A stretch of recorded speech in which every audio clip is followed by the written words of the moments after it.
Welcome to the First Love Church of 2026. We're going to be doing second and fourth Sundays live via Zoom. So tune into the private Facebook page for those details and reminders. Let's go ahead and get started as we usually do by breathing in through our nose and out through our mouth and in through our nose and out through our mouth. And as we breathe in through our nose and out through our mouth, we invite our mind, body, and energy to relax, relax, relax, relax, relax, relax, relax, relax, relax, relax, relax, relax. And as we move into this space of complete relaxation, we open up our energies to the ancestors, loved ones, and friends to come together today to heal and guide us and lift us to the highest version of ourselves in the light of the universe, so we may hear what we need to hear, know what we need to know, connect how we need to connect, and be what we need to be for our highest and best good and the highest and best good of all involved, as we open up space to give and receive.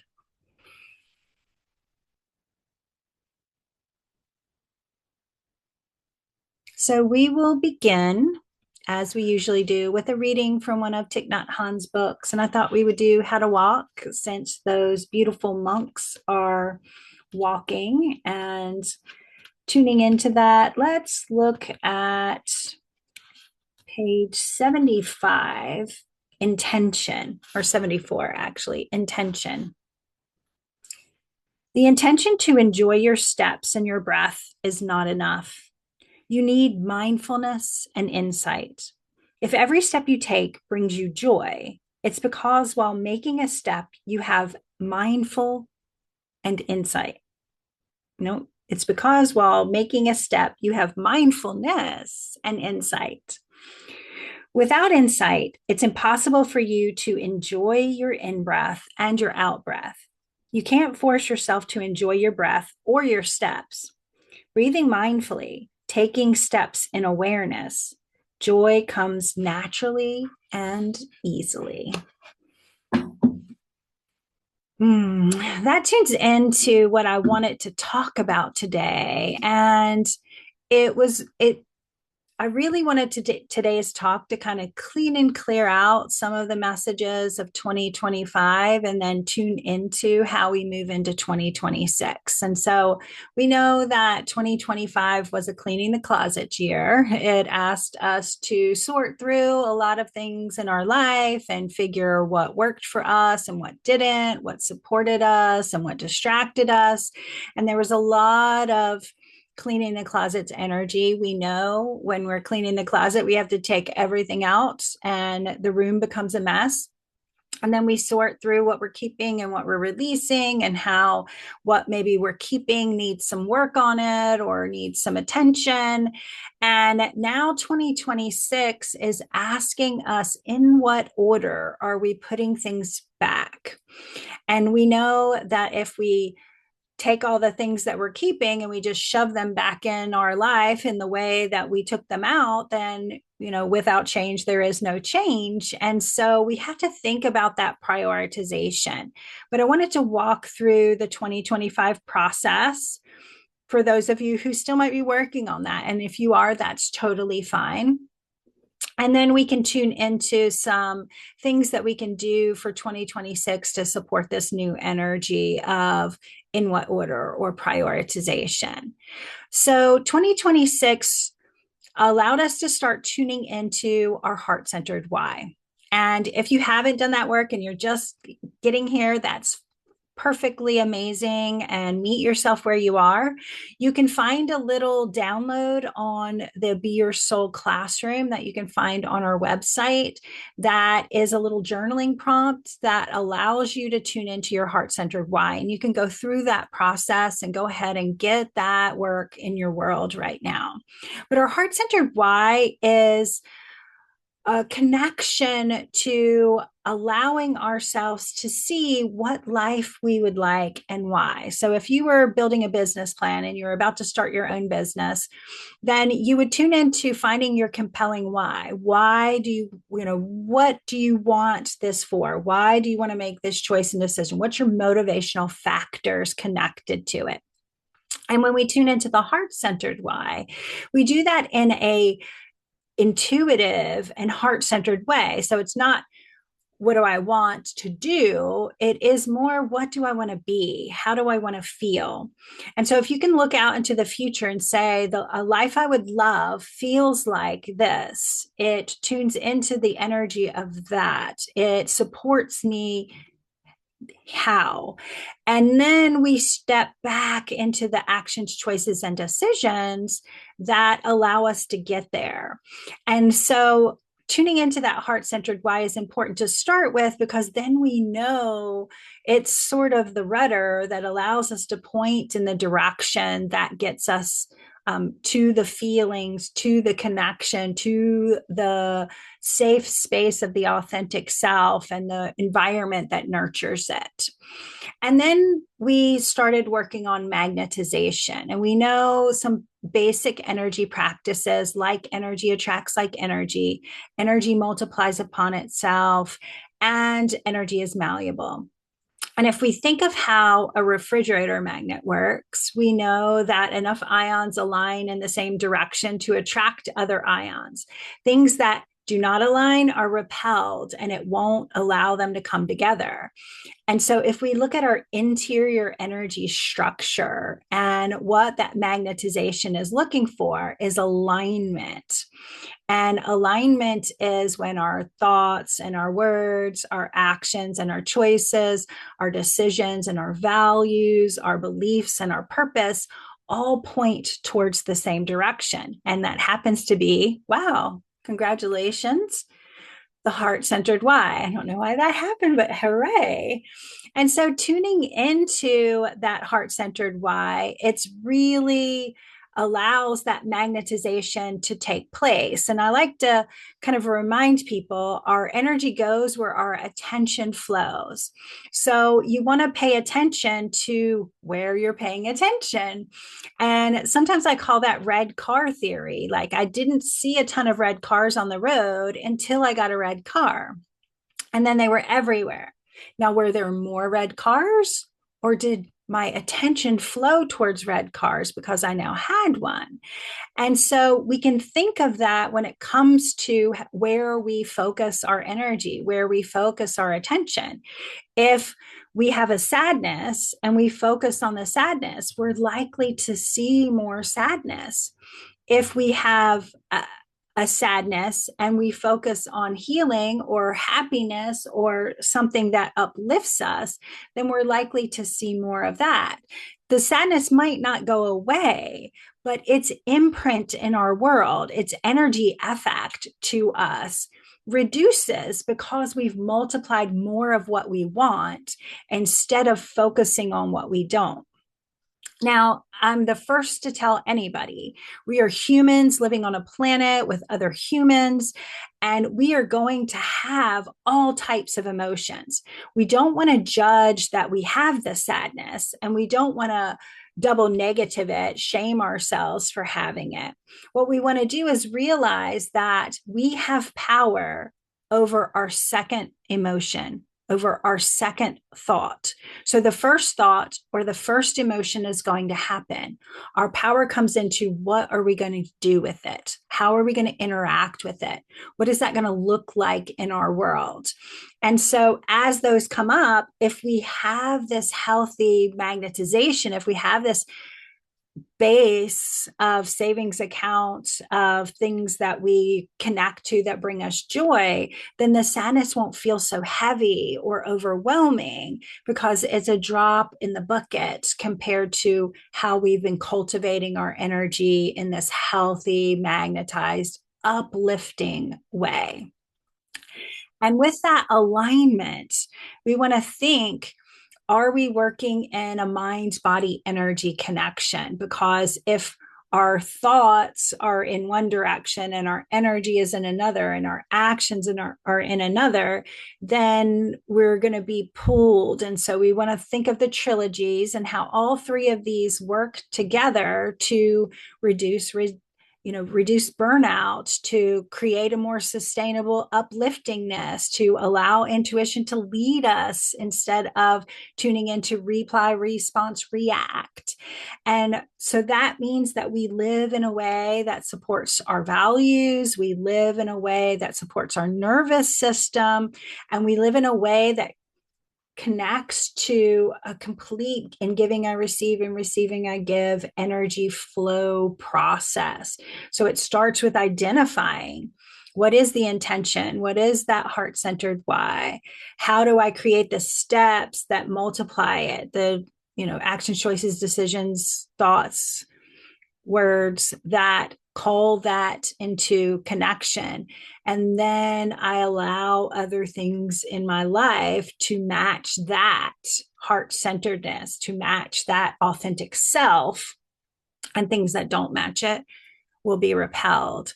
And so it's a process of how we tune into it. And you know me, I really love homework.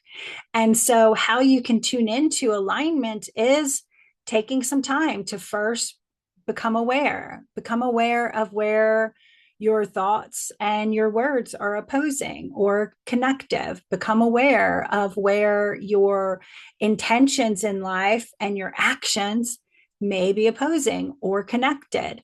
And that awareness allows us to know where we are in the world and what's going on. And then we move it into acceptance. At some point, that was of value to you. At some point, approaching things in that direction was important. And now it no longer is. So we can just accept that, in the past, that's the way I did things. And in this moment, I can see that clearly. And then we can move into the action of creating the change behavior. And we know it takes 21 days to make a habit. So this isn't going to be a one and done thought process and decision. You need to retrain yourself, because as many years as you've been old is probably likely how long you've been doing this pattern. And so by giving yourself that time to integrate it into your system, it's very, very important. And that leads us to 2026, which says, in what order is our alignment? How do we prioritize what's important to us? So, as you're moving through that awareness, acceptance, action, connection to how you're aligned, you can also pay attention to what you prioritize and where. So, if what you want is more peace in your life, but you realize that 40% of your day is in chaos, then one or the other has to match or meet in order to be aligned. And hopefully you choose the peace and you make some choices, decisions, and actions that help you reduce the chaos. And so that's how we're working in prioritization, which says, like, now it's time. 2026 invites us to look at what you've sorted through, what still needs to be healed or worked on, and then in what order are you putting them back into your life? So if we throw everything back in the closet the way that we took it out, then likely we're going to have to clean the closet out again. But if we think of, this is what I need most in my life, so I want it handy. This is what I use most in my life, so I want easy access to it. Compared to, this is something that's behind the scenes just running, so I don't need it at eyesight level. It allows us to look at what's important to us and how we're giving it priority in our world. How are we allowing it to distract us or support us? Take away from the things that are of value or support the intention of where I see myself going. And we determine from that, like, where our time, energy, passion is spent, and if it is in alignment with what our intentions are. And so by doing that, we can recognize, like, oh, well, if I want more peace in my life and I catch myself doom scrolling multiple times a day, how can I just take one of that doom scroll and put it into mindful meditation or being quiet and checking in with myself or reading a book or listening to a podcast?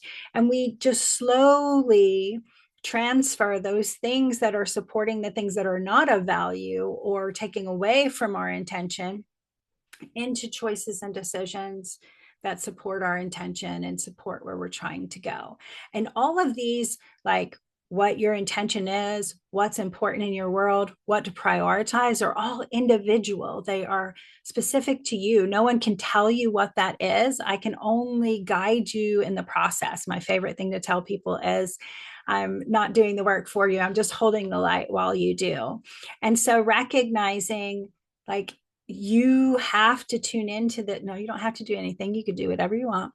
But if you're trying to make these greater changes in your world to support yourself, then giving yourself this deep look and recognizing that it's a consistent and persistent process of retraining yourself, and that's worth it. It's worth it in the end to get to where you're trying to go. It's worth it in the end to create balance and healthy wellness in your world.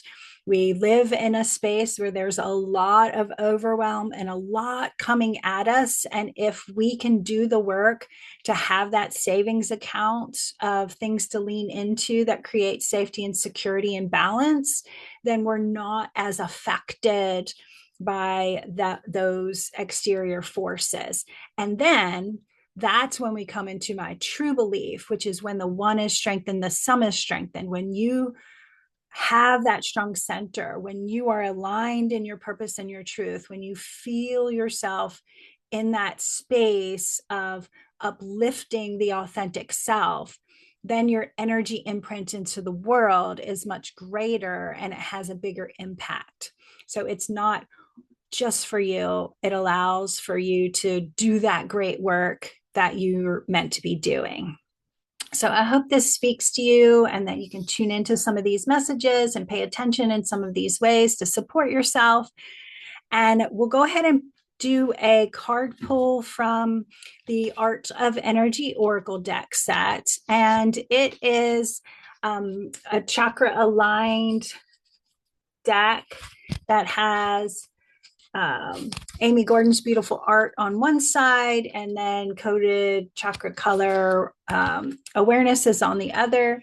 It comes with this great workbook that comes with it. So it works in that authentic self sort of energy, creating the acceptance, awareness, action theory into your life. And we'll go ahead and pull a card from the deck, and the card that we pull is card number 35, and 35 has to do with the energy of letting go in the throat chakra. And Amy's art, each one has individual art on the back, and then she has a poem that goes with it. And so the words that go with this art are: letting go is a choice, let us choose to say goodbye. And then on the other side, it has the awareness. Bring awareness if you are really ready to let go of pain and suffering. Often we are so used to pain being a part of our identity and our story that we don't realize we subconsciously choose to not let it go. And then we go to the book, and the book has the art and the awareness, and then a deeper awareness and an energy action connected to it. The energy of letting go in the throat chakra, awareness. Bring awareness to your decision to let go. Can you say definitely that you are ready to let go of this pain? Do you feel a resistance that makes you want to keep it? What does your heart say in regards to letting go? What does your monkey mind say? Which do you believe more? Why? Energy action. Make a mantra or affirmation in regards to letting go. Say this each time you feel your monkey mind pulling you back into suffering. An example of that is, I release anything that does not serve me. I deserve to be free of suffering. So I hope that this was helpful to you, and I will see you every second and fourth Sunday. And I hope that you are well and that you are in good spirits and that you feel whole and that you are blessed. and that you are at peace, and that you always be your soul.